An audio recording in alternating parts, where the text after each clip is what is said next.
ধার্য রয়েছে আজ। এদিন আসামিদের পক্ষে তাদের বক্তব্য তুলে ধরবেন তাদের নিযুক্ত আইনজীবী। এ নিয়ে আরও জানাতে আন্তর্জাতিক অপরাধ ট্রাইব্যুনাল থেকে যুক্ত হচ্ছেন ইমদাদুল আজাদ। ইমদাদ জানাবেন আদালতের কার্যক্রম শুরু হয়েছে কিনা, কি তথ্য রয়েছে?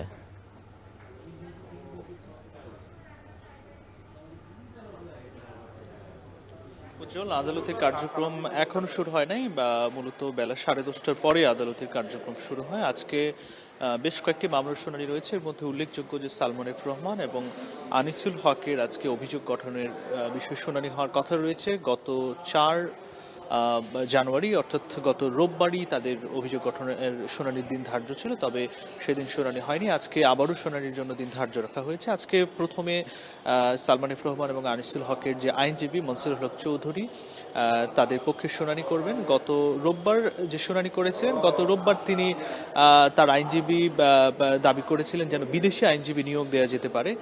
এই বিষয়ে আবেদনের একটা আগে আবেদন করা ছিল, সে বিষয়ে আদেশ জানতে চেয়েছিলেন। তবে ট্রাইব্যুনাল যেটি জানিয়েছে যে বিদেশি এখন যেহেতু বিচারের প্রক্রিয়া প্রায় চলমান বা একদম বিচার শুরুর আদেশের পর্যায়ে চলে এসেছে, এই পর্যায়ে বিদেশি আইনজীবী নিয়োগের যে বিষয়টি, এটি আগেই জানানো উচিত ছিল, বা বার কাউন্সিল থেকে অনুমতির প্রয়োজন। সেই বার কাউন্সিল থেকে তারা যখন অনুমতিটা নিয়ে আসবে, এরপরই ট্রাইব্যুনাল জানাবে যে বিদেশি আইনজীবী নিয়োগের বিষয়ে সিদ্ধান্তটি।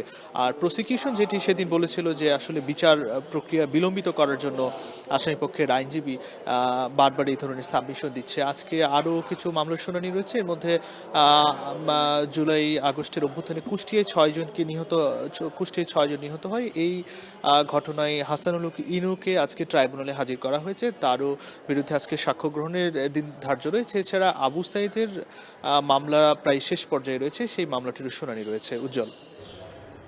আন্তর্জাতিক অপরাধ ট্রাইব্যুনাল থেকে যুক্ত ছিলেন ইমদাদুল আজাদ।